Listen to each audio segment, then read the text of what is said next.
Deep in the universe, an ancient and great battle is being waged between two warring factions and one lone warrior. That lone warrior is currently on course to save the entire universe from both factions. But you don't care about that, do you? No, that's not hip enough or cool enough for you. Stay tuned for the Absolutely Completely Random Podcast with Andrew Rhodes. Hello, everybody, and welcome to the Absolutely Completely Random Podcast. For Saturday, May 19th, 2018, I'm your host, Andrew Rhodes. And for those of you out there wondering, yes, this podcast is being recorded early once again. Ironically, for the same reasons that I recorded it early last week, only this time we actually are going to be getting the storms. Unless they decide to dissipate again, but I doubt that highly. But what do I have in store for you all this week? What am I going to be talking about? Well, I'm going to be talking about an article that plopped up on Twitter. And this is a topic that actually is kind of sad for me in a way. Zelda Williams' daughter is asking fans to help identify his massive anime collection. Yes, that's right. I'm going to be talking about that. The NES Classic Edition is getting a re-release on June 29th, so you can look forward to that again. Sherlock Holmes anime is at the Teramachi Sanjo gets a new visual, so that's actually pretty cool.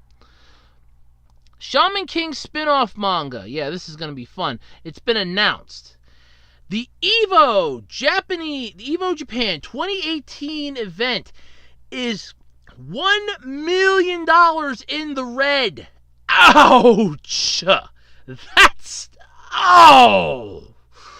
Whoo, that's, that has to hurt. Plus, maybe a couple other random topics. You never know what could happen around here. I mean, come on. Anything's possible. But, without any further ado, you all know the song and dance by now. ARHOADS 2012 on eBay. That's right. I am your number one place to go to for weird collectibles, oddities, strange things. Just that weird little item you want to give to that relative you don't talk to that much. You know, the one you want to make them feel like you care, but at the same time, I only spent $1. Here you go. Here you go. I'm not really that big a fan of you. Well, if you're interested in that type of stuff, I would say check elsewhere, but let's face it, it's the thought that counts. That's what it always is. You at least got them something. So check out my eBay page. There might be something there you might like too. You never know. That's all lowercase ARHOADS - 2012 on eBay. You can also follow me on Twitter at OtakuRhodes. And don't forget to check out my official Facebook page, the Web Designer 18 Facebook page on Facebook. Okay, so how we start this off every week, how was my week? So let's give a recap here, Andrew's weekly recap. I'm just going to start labeling this topic, or this little segment. Andrew's weekly recap. So how did my week go?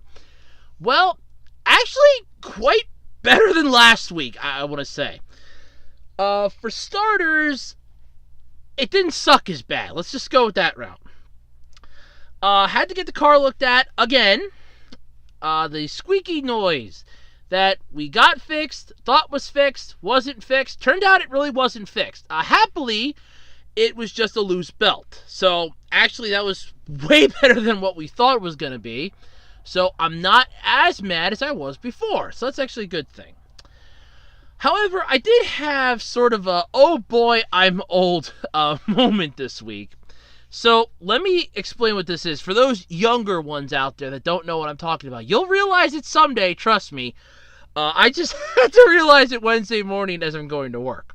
So, I listen to the oldies stations. I like music from the 80s and the 90s. That's the era that I grew up in. I was born in 89, so there was still some 80s music playing on the radio when I was going to school in the 90s, so I listened to the radio every night, so there you go.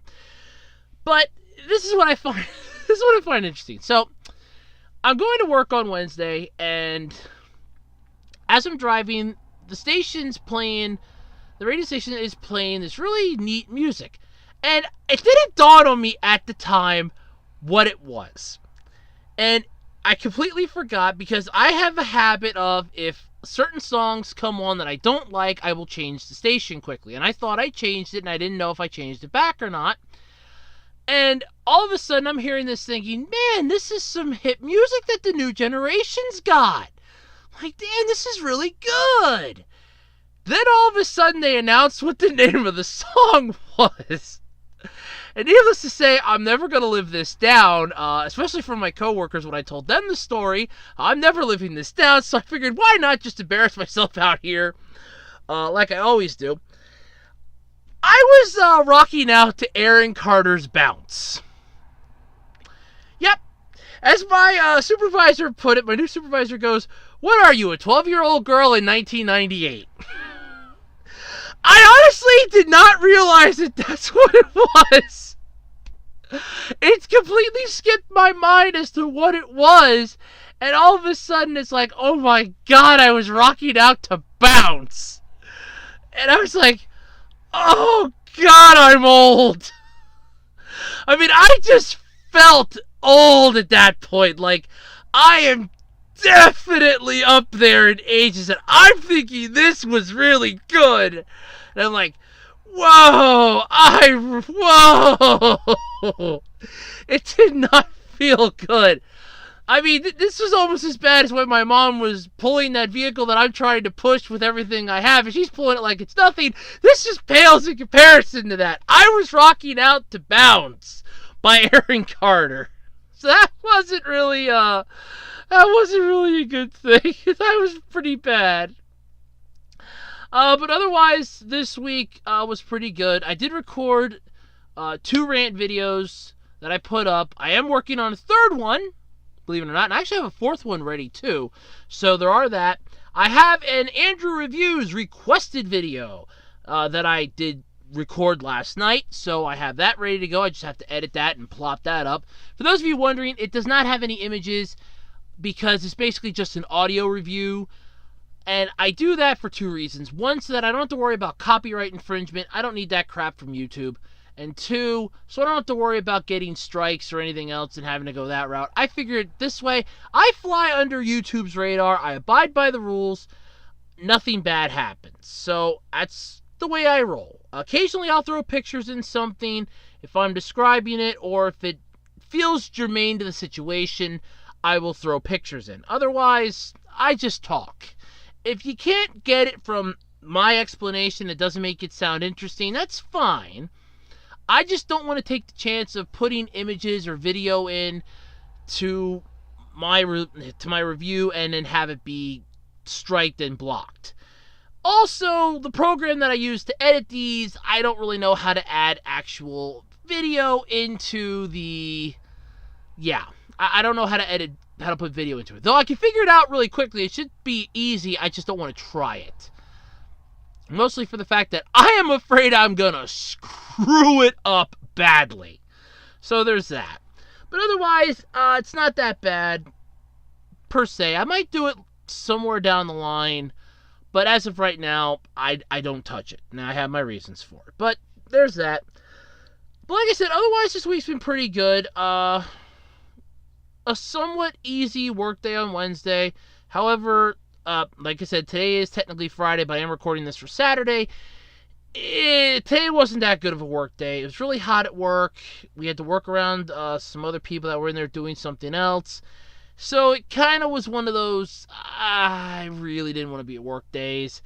And I get to go in tomorrow morning too, because we're getting another delivery and we have to finish what we couldn't finish today. So yeah, that's going to be fun. It's like a carbon copy of today all over again. So yeah, I have that to look forward to.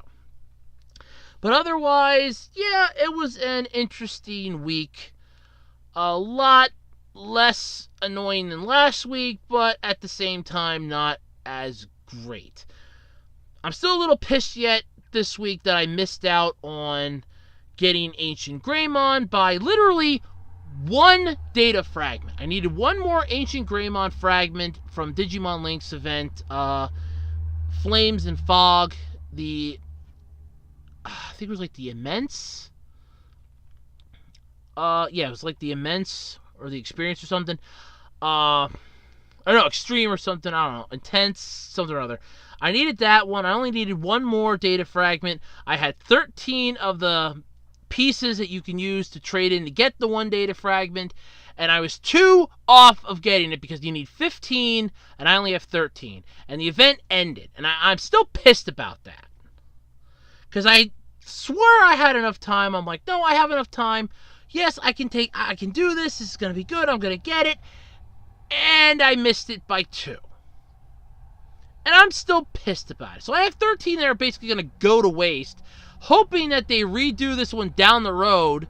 Because I was like, well, maybe I'll be just waiting. They'll throw it into the thing for 1. I'm like, no, screw that. I'm not going to get like 7 pieces of it when I only need 1. And then still be stuck with 6 that I don't need. So I'm like, screw it. I'm not going to do it. So I kind of have that. I did try the Dragon event that they have out. I don't recommend it. And I'm going to say why. Because it starts you right off in the hard.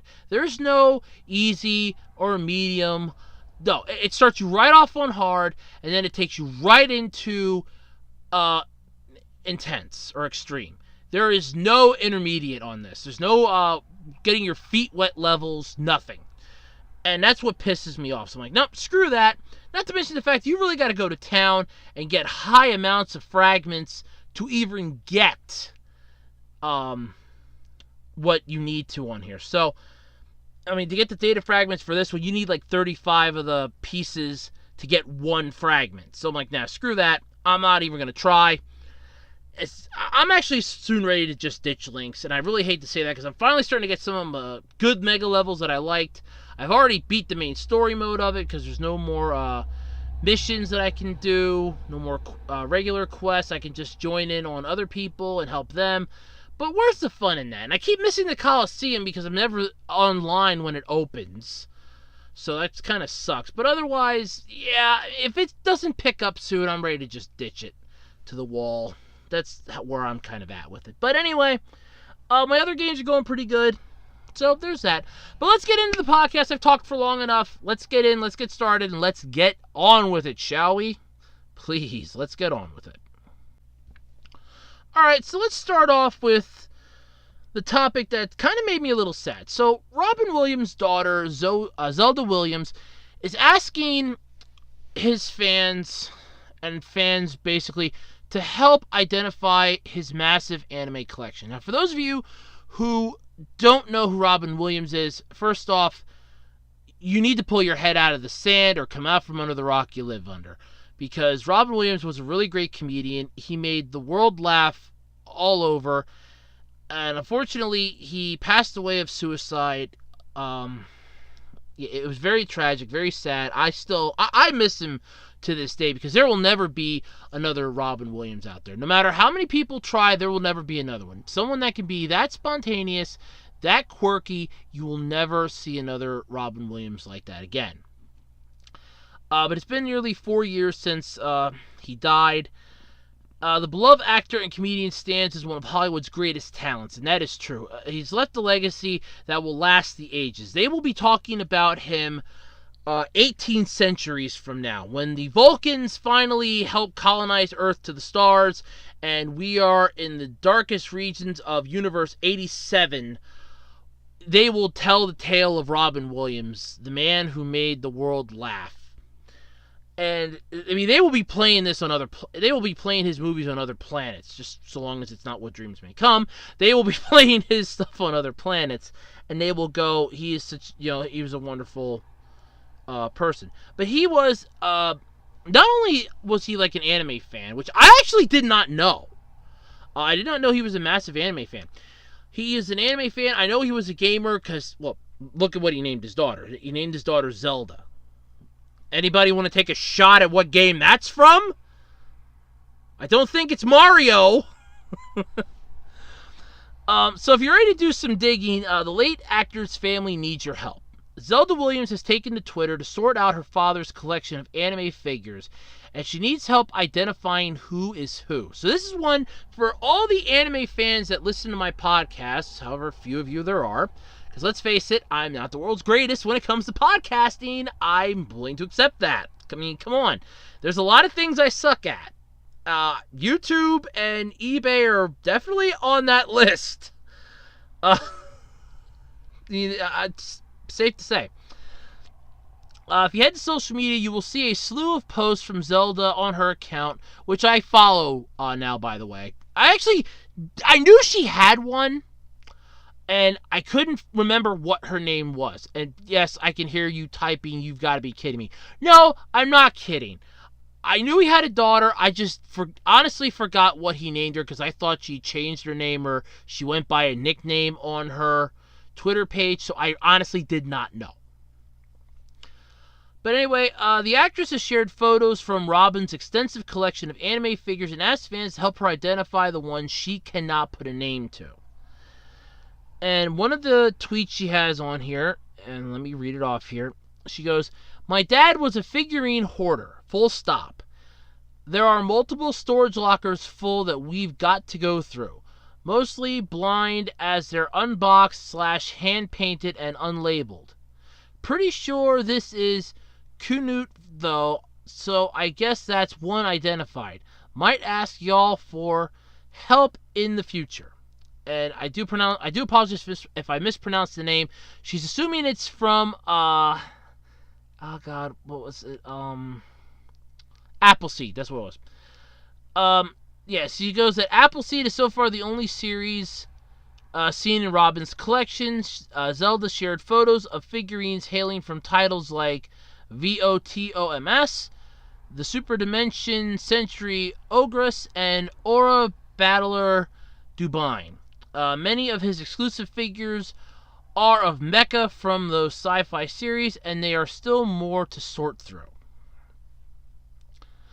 So, it's kind of sad.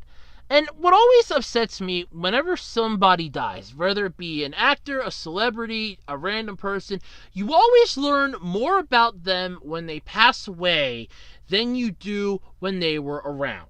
Because I guarantee you that if I would have known he was an anime fan, that would have painted a whole different picture of him to me than what he was. To me, he was just that lovable comedian that could make you laugh, and it was always would remind me of the genie from Aladdin because that's one of the voices that he did.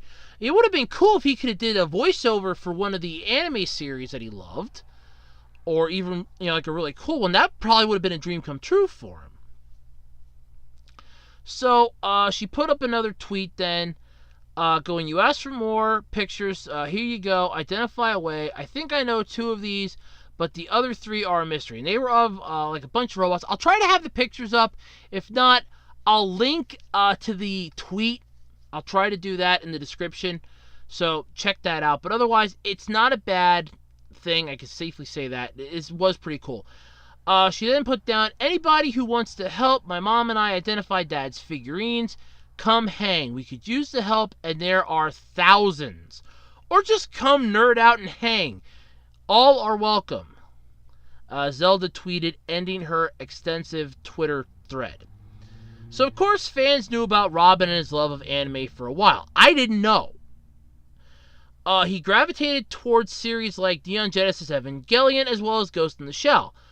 That's amazing to me. I mean, I've seen Neon Genesis Evangelion, or Evangelion, however you want to pronounce it. I'm not that big a fan of Ghost in the Shell, though. I did not know about his otaku interests, and he spoke openly over years about this. I never knew. This took me as a complete surprise. It really did. So if you're geeking out over this, go check out her Twitter page. So check out Zelda Williams' Twitter page. You might be able to help her and her family identify some of Robin Williams' anime collection. I don't know what they're going to do with it. I mean, if it's as extensive as she says there is, like multiple storage lockers filled, chances are they might put them up for sale. They might keep them. I don't know. But at this point, otakus of the world, help her out. Come on. Take to Twitter, help her figure out and identify most of his collection. Come on. I know that there are a ton of you. I mean, there's Bennett the Sage. You can easily, Bennett White, you can easily identify, I guarantee you, at least 90% of this at best. So many other people. out there, give us a hand, or at least give her a hand, I should say. Don't give us a hand. I'm not involved in this. Give her a hand. If you can identify any of them, check them out. They could really use the help. I mean, I think this is out of her expertise, and I would say Google search it, but with a lot of those anime figures, if they're hand-painted and unboxed, he might have got custom-made ones, so they would be different than what it originally is, so that would completely throw it off. So, yeah, check out check out her Twitter page if you can. It's Zelda Williams, spelled exactly like it sounds. Go check it out. I mean, seriously, this is interesting. I did not know he was a fan of anime. That's so cool. But it's still so sad. You always learn about this after somebody dies. You always learn more about them. And that's always something that will bother me. But anyway, there's that. So that's kind of interesting. So if you're an otaku, you're an anime fan, go check out her Twitter page. Help her and her family identify most of Robin Williams' collection so that can be taken care of and done. Because I think they would like to put that to bed. I know I kind of would. I would love, I mean, if I had like a massive anime collection, I would love for fans to help my mom or my family identify it. Then again, they would probably just have to look in a book because I probably have it categorized. So there's that. But there you go. Help them out if you can. And that's about all I can say. All right. For those of you out there that stood in line in the freezing cold way back last year when, was it no, the year before last. Sorry, my apologies. Back in 2016, I want to say. When you stood out in the freezing cold for your chance to get the NES Classic Edition when it went on sale. I remember driving by the Best Buy near work because I was working night shift. It's like, why in the hell are there so many people standing outside at 5 in the morning at a Best Buy? Only to remember when I got home and looked online, oh, that's why the NES Classic went on sale. Well, good news! It's getting a re-release on June 29th. So you have that to look forward to. The NES Classic Edition, the retro gadget that launched the current mini console boom, was not easy to find upon its release back in late 2016. Folks didn't get their hands on it for the first time, and Nintendo of America is re-releasing the Classic Edition June 29th. Yeah. And I like how the article here from Otaku USA Magazine goes, because it's easy money, and they have that scratched out. It's like, no, this is Nintendo printing their own money. It's Nintendo's like, what does this cost us to make? $20? What are we selling it for? $200? Just keep printing. Come on, make those things in mass production. Yes. We're just printing our own money at this point. I mean, that's just like this, like, because it's easy money. I mean, to help folks who didn't get their hands on it the first time. Japan's also getting another chance to get its hands on the Famicom equivalent on June 28th. So the day beforehand, Japan's going to be getting their hands on it. Speaking of Japan, they're also getting a Shonen Jump branded version of the Famicom Mini this July to celebrate the magazine's 50th anniversary. That version will come with licensed games based on Shonen Jump manga. Think Dragon Ball, Captain Tsubasa, etc. So that's something cool. So you can imagine that is going to be finding its way on eBay and Amazon relatively quickly. Anyway, back in the States, the upcoming release is supposed to be put the console back on the shelves for the rest of the year. But if demand is anything like it was last time, it's not gonna. I wouldn't wait long. Because let's remember, you had a tremendous amount of people screaming at the top of their lungs, I want this. I want this. There were people that were buying them from scalpers who would literally use bots to buy like 6 or 17 of them. It's like 6 to 17 of them online. And then resell them on eBay for like $200, $400, sometimes even $1,000.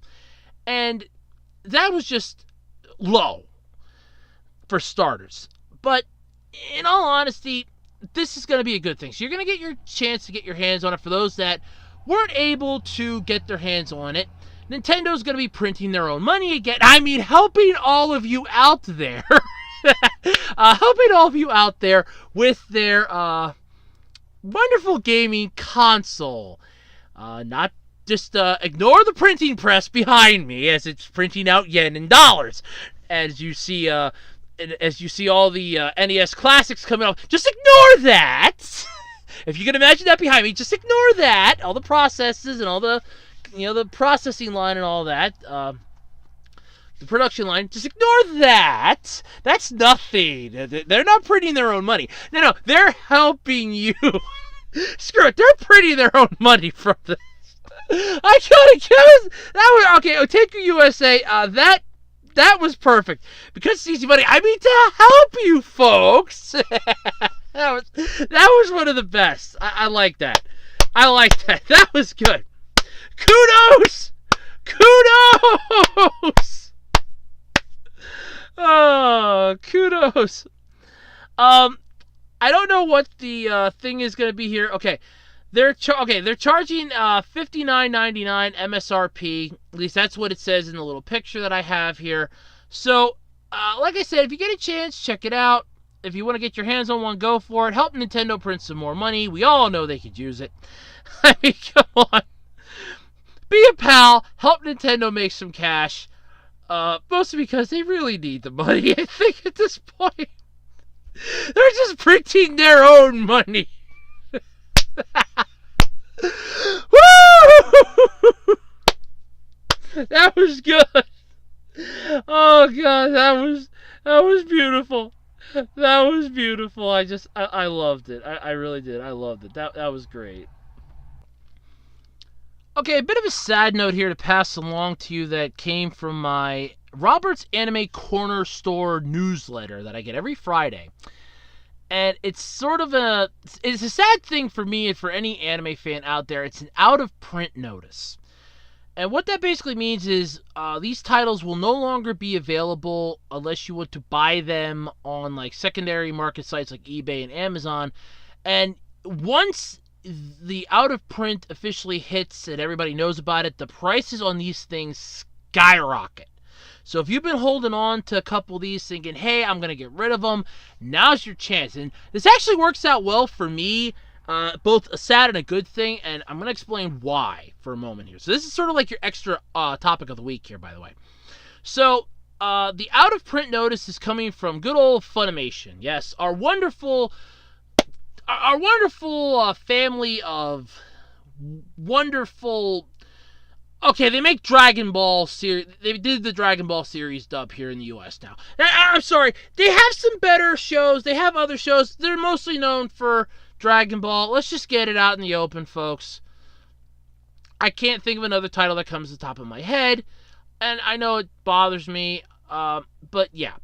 Anyway, they sent out formal notices to retailers this week that Case Closed and Kenichi, the Mightiest Disciple, are now officially out of print and no longer available because the company's rights have expired.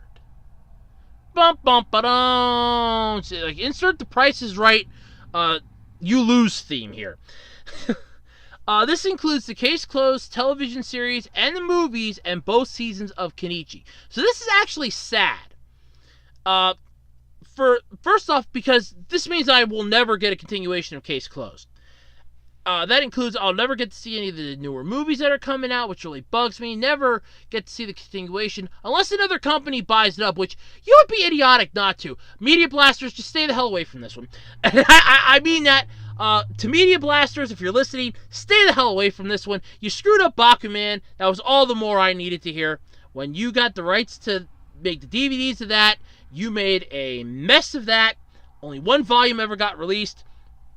Forget it. Stay away from these. But any other ones out there, Viz, come on, Viz Media, you would love and jump at this, wouldn't you?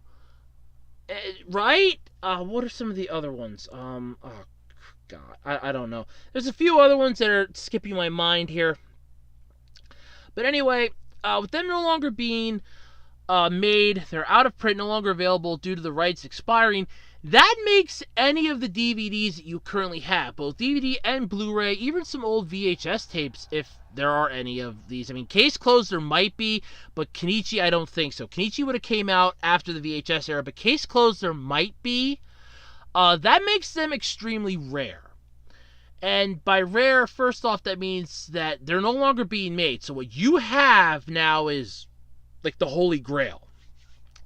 And why this is a good thing for me, I have been sitting because I could not get rid of these on a month of Sundays. I could not get rid of these Case Closed singled out discs that had like 3 episodes on them that I was getting like crazy from my local FYE.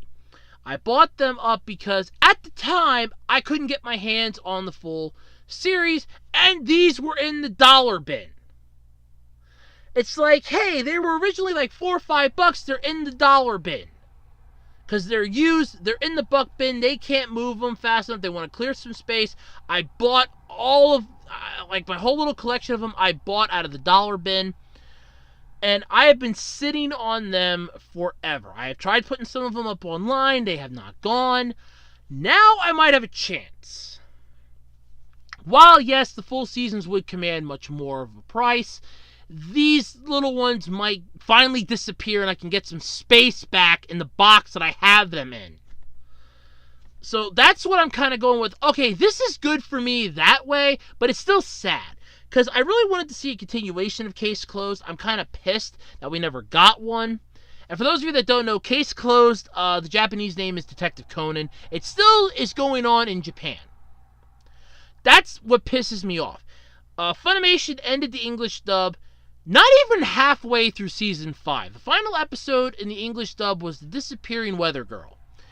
And they never went back to the dubbing, except for the occasional movie. They never went back to redub the series, like continue it or anything else. They just left it there and basically flipped all the fans. Here's the middle finger.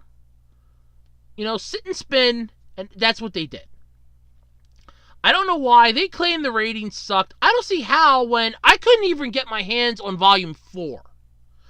And I actually had to get a friend of mine to get it on Amazon for me. So I literally had to pay her, just reimbursed her to get it on Amazon because I don't do Amazon.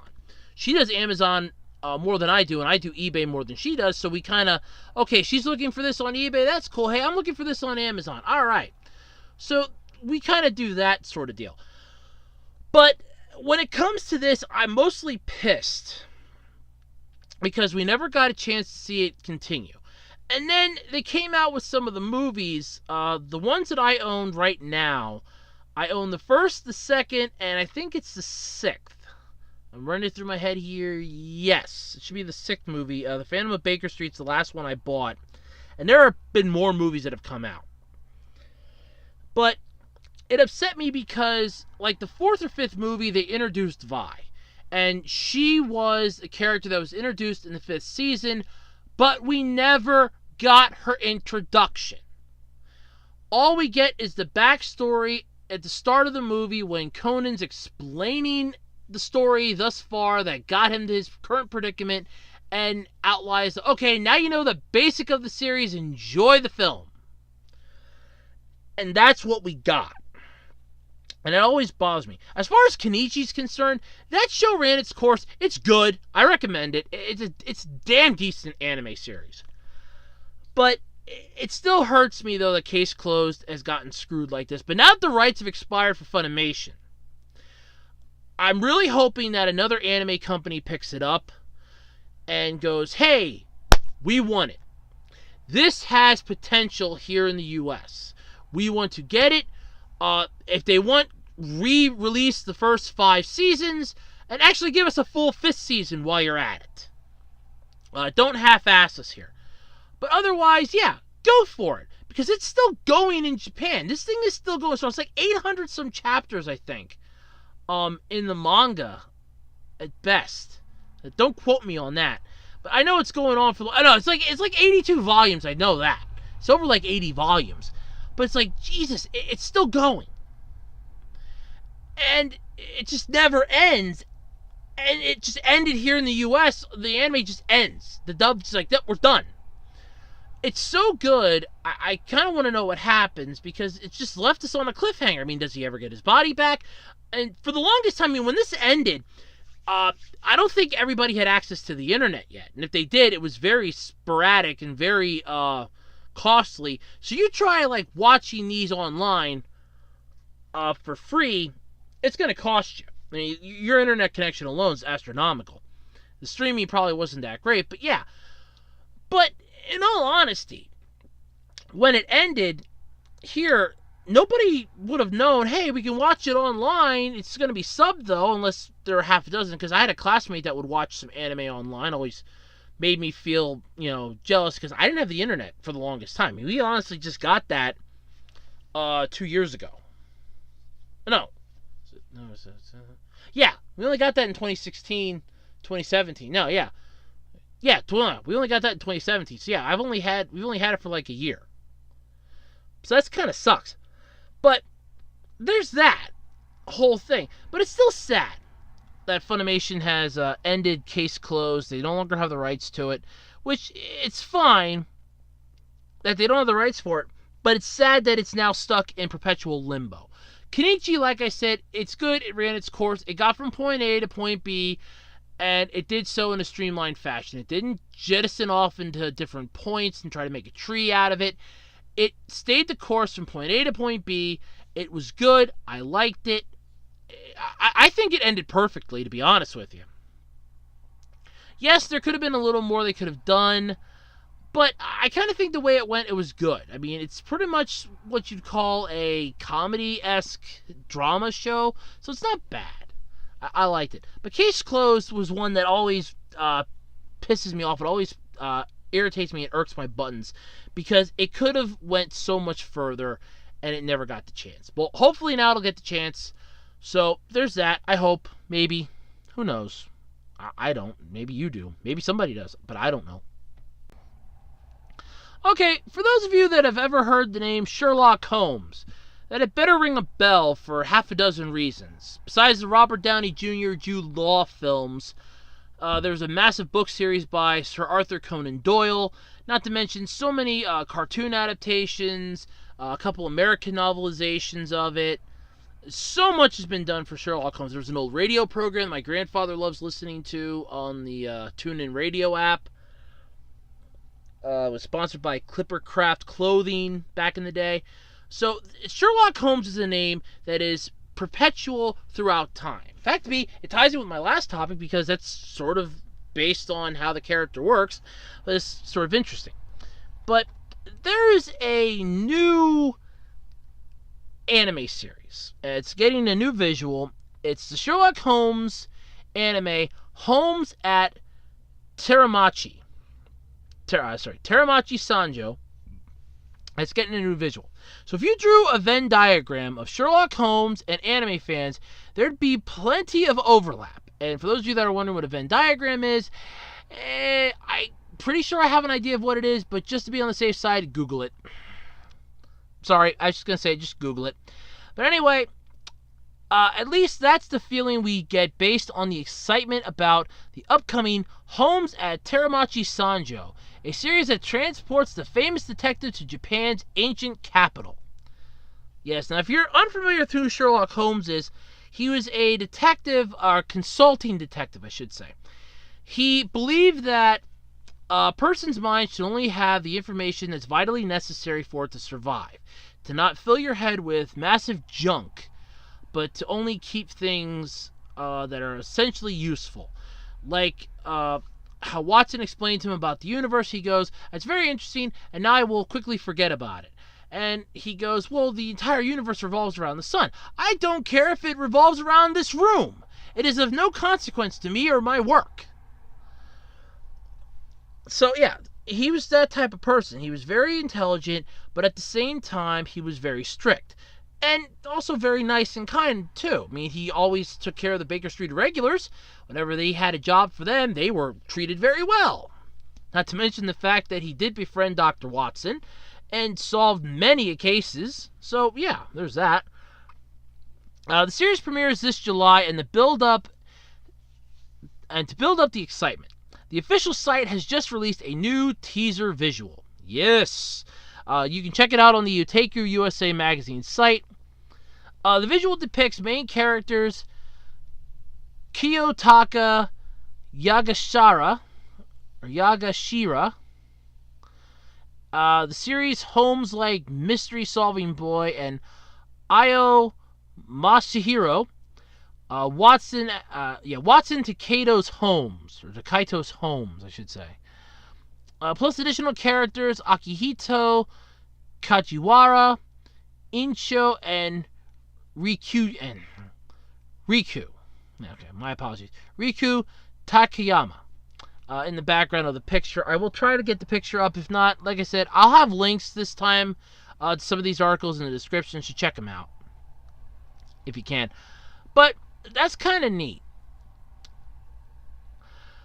It's really interesting that they're doing this. So the series as a whole is it's being directed by Noriyoshi Sasaki.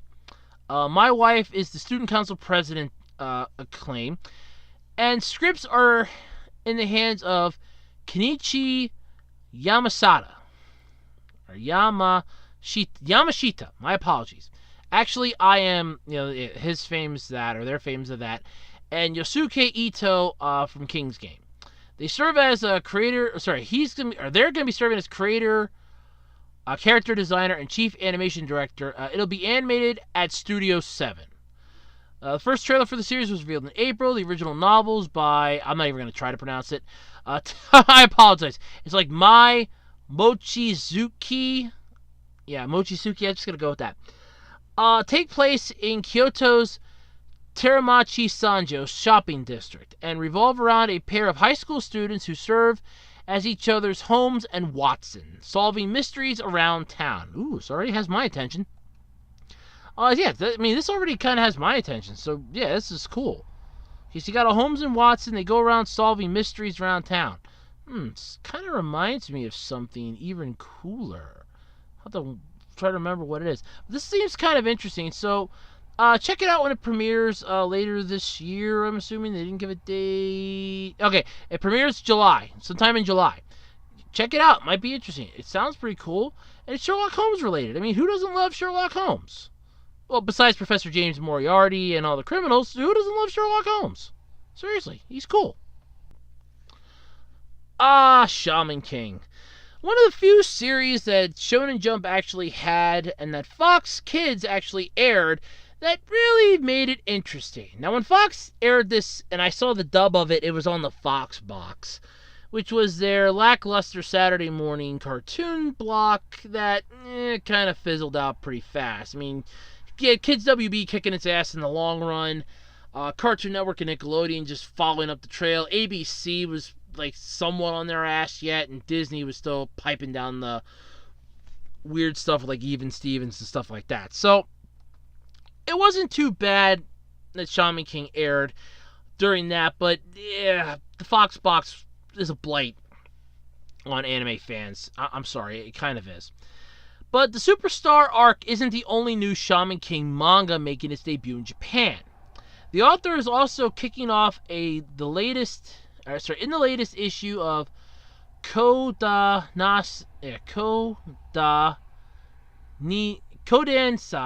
Yeah. Okay, forget it. Shonen magazine Edge. Yeah. It's bringing it with the announcement of a spin-off manga by Jet Kusumara. I do apologize for mispronouncing names here. They are getting somewhat difficult to pronounce. I don't know why. Like Kodanashas? Yeah, I don't know. But Shaman King Gaiden Red Crimson will focus on Tao Jun when it begins in the next issue of the magazine. The preview art features Tao Jun along with the following line: "A crimson shadow draws close to the flower of the Tao family." Yeah. Okie dokie. Not exactly sure who Tao Jun is. And it's kind of sad because I did watch Shonen Jumps. It's just, I mean, if it was with the manga, I probably missed it. If it was with the anime, I definitely missed it. So, I'm hoping that I didn't, but yeah, I probably did. I'm not sure who that is, but it seems pretty cool. So it's neat. It's nice that Shaman King's getting some attention. It's coming back into the spotlight. I mean, what with you have Naruto ended and Boruto taking over, you have One Piece still holding strong, Dragon Ball Super's manga still going. It's nice to have some of the old school classics coming back as a revitalization. Might I recommend Bleach and Yu Yu Hakusho yet? I mean, both. Well, okay. Well, they already have that OVA thing coming out for the 25th anniversary. But why not have something a little better come out too on top of that? That'd be pretty neat. But anyway, that's interesting to keep an eye out on.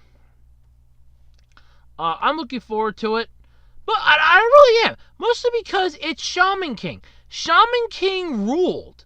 I mean, the entire series basically dealt with Yo Asakura, who was trying to become the Shaman King, and his good buddy Amidamaru. I got goosebumps watching this thing constantly. I loved it. It was one of my favorite series, and it's always going to stand at a special place in my heart. I just have to remember every time I watched it, it was on Fox, which was the Fox box at the time for their programming lineup, and it just takes me back to bad memories of Ultraman Tiga, Ultimate Muscle, and Fighting Foodons. I like Fighting Foodons, but Ultimate Muscle, ugh, God. Ugh. Or Nacho Libre, or whatever that show was with the Mexican wrestlers that fought crime. I don't know, but it instantly just takes me back to that. It was not a good time in my childhood, let's just put it at that. Those were some dark, dark days in the history of Andrew. Alright, let's talk about Japan. Specifically, EVO Japan. Yep, it's an event where fighting game fans appreciate all year. EVO, or Evolution Championship Series, in which the world's greatest players of Street Fighter, Tekken, Guilty Gear, and more battle for supremacy. Not to mention a nice bundle of cash. I mean, come on! It's a bundle of cash! You can't tell me that they're not going to go to like a video game store and make it rain up in there. Years in the making, the first EVO Japan was finally held this January, and while it was a giant success in the eyes of this Tokyo-based writer from Otaku USA magazine, by the way. Okay, it was just they were just happy some fighting game buddies came to town. It was not apparently much of a financial success. Yep, this is actually kind of a bad thing. So with events like this, they have to recoup the losses. I mean, renting out a space is expensive. Getting the equipment. If they charge you your ass for electricity, that's going to cost you. Any souvenirs, drinks, stuff like that. All that stuff adds up. It was reported this week that after all was said and done, EVO Japan ended up in the red, to the sad, horrible, heartbreaking tune of $1.13 million. And that's not yen, folks. That's US bucks. We're talking $1.13 million down the crapper. $1.13 million that they just pissed away.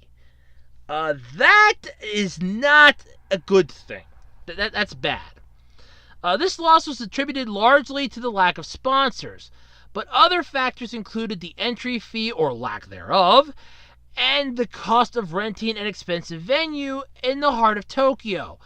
Well, what moron decided that was a good idea? I would have found, like, the cheapest thing in the heart of Tokyo.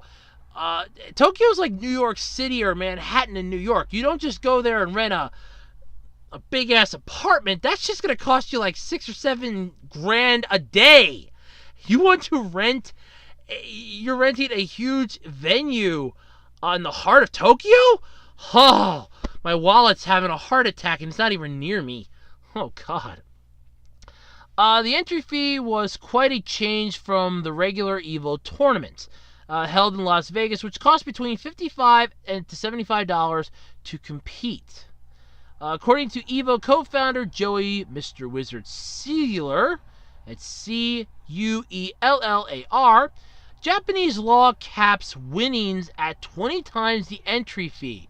So if EVO had charged, say, $50 for entry, the maximum prize would have been $1,000. Oh, wait. So you mean to tell me that if I go over to Japan and I enter a tournament, that the entry fee is $50, the best that I have a chance of winning, the maximum I can get out of this is $1,000. So at best, I'm making a $950 profit? Screw that crap! Sponsors included Nissan Cup Noodles. Oh, God! Okay, well, that was your problem right there.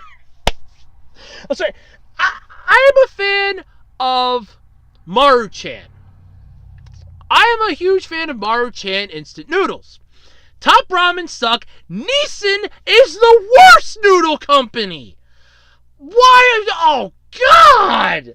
I mean, I know Arnold Schwarzenegger put his name behind them, but I've tried them. They are not the world's greatest. They're nasty. Oh, God. Red Bull, which you figure Red Bull sponsors everything. Anything sporting related, Red Bull's got their name on it. NASCAR, basketball, football, baseball, tournaments, tennis. They have a freaking Red Bull challenge. Dirt biking, mountain biking, motocross. You name it, they got their hands on it. Demolition derbies, video game tournaments galore. They have their name on everything. They sponsor every major sporting event. Hell, we still have boxing and ass-kicking tournaments, like mixed martial arts. They're there. Red Bull sponsors everything. What the hell? You would not... That's a no-brainer. Okay, it's a sporting event. Okay, Red Bull's involved. Wait, Red Bull isn't involved? What energy drink do they have sponsoring this? You can't tell me that those people are up there, that they were guzzling down something. Rockstar? Oh, okay, that's fine. But, oh, God. Followed by, they also had Razer and Alienware, as well as others. But it sounds as if their investments didn't quite cut the mustard, unfortunately, to help cover the $1.13 million loss. When you take a bath of $1.13 million, I just want to have a moment of silence for the wallet that had to die for that.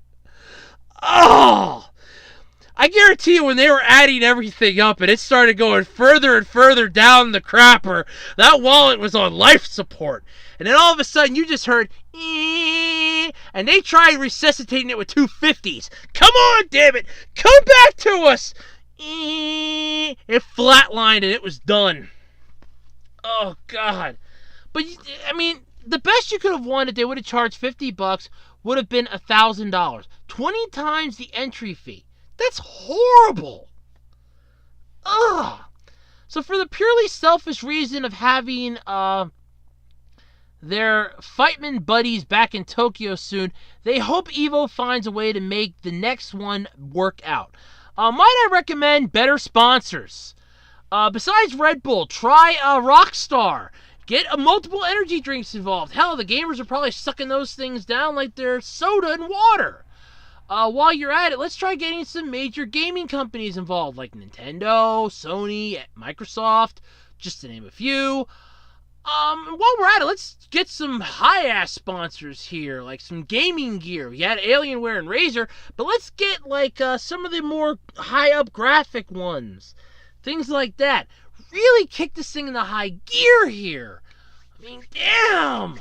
You could have gotten Capcom that probably would have sponsored. Capcom probably would have jumped at the chance to sponsor this. I mean, they probably did. They may have been one of the many others that sponsored it. I mean, Capcom probably would have dumped thousands into this to help your asses. Because Street Fighter's a Capcom baby in this. Actually, I think most of them are Capcom games, come to think of it. I know Street Fighter is. I mean, you could have had a whole bunch of them. What's the company that created Dragon Ball FighterZ? You guys could have thrown that into your little mix. So many games, so many fighting games. Try getting those people to sponsor some money. Not just saying, hey, we'd like to use your game. How would you like to sponsor this. Hey, here's some cash. Okay, let's get a better venue. Okay, let's do this. While you're at it, why not find a venue that's not as expensive? I mean, I don't know what the cost was, but holy hell. The heart of Tokyo. The heart of Tokyo. You couldn't have tried, like, the off-center of Tokyo, near the edge of Tokyo, maybe even just a totally different place? Why Tokyo? Is there a giant sign that says all events must be held here? I mean, seriously, that was kind of weird. But the entry fee, yeah, you're not going to be able to charge much because freaking Japanese law will cap the winnings. 20 times whatever the entry fee is. Oh, that's great. So if, like, let's say they charge $100. So 20 times $100 would be what? $2,000. Great. Not really much of a way to go there, is it? In order to make the tournament really great, they would have to charge almost $7,000 to enter. At 20 times the entry fee to make it worth it, who the hell is going to drop $7,000 to enter a tournament? That's like buying into high-stakes poker. I mean, without the guarantee that you're going to be walking away with something, you're just pissing money down the drain. Okay, so having an entry fee of nothing, okay, that may not be a bad idea. Though, you could sell tickets to the thing. That's not technically an entry fee. You're buying a ticket to come in to the event. Then you can sign up inside if you want to be in the event. It's like, oh, no. There's not an entry fee. They bought tickets. Then again, they might claim that, so then we're right back to where we started again with the first problem. But I mean, holy hell. That's just sad that they wound up so far in the red to the tune of $1.13 million. Oh, say it with me. 1.13 million. I just, it hurts just saying it. Try getting some network sponsors, some anime sponsors, anything. This actually sounds pretty interesting. Having an all-out, balls-to-the-walls, fighting tournament games. This rocks! Get like some third-party developers to come in and show off their games, just to get asses in the seats. I mean, God. $1.13 million in the red. Oh, God, that hurts. That hurts more than you could imagine it hurts. But anyway, that's just, oh, God, that's just painful. It hurts. It hurts so bad. I pity the people that had to count that up and deliver the bad news. Your job was not easy that day. Well, you're $1.13 million in the hole. Hopefully, and I will agree with that, hopefully they can figure out a way to pull themselves out of the massive ditch they dug themselves in. I mean, this is pretty much a grave. They're halfway to the other side of the earth, or at least to the center of it anyway. They're almost halfway there. $1.13 million. Whoo! Wow. Yeah, they're at least halfway to the center of the earth.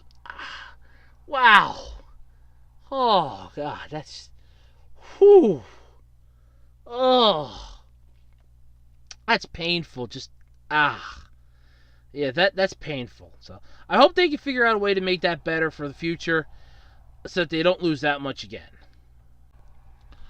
Alrighty, folks, so that's going to do it this week for the absolutely, completely random podcast. Yep, that's right. We had some laughs, we killed some time, but unfortunately it's time for me to say goodbye this week. But, as always, if you have any topics out there that you'd like me to talk about, if you have one that you think I'd be interested in, feel free to share it with me.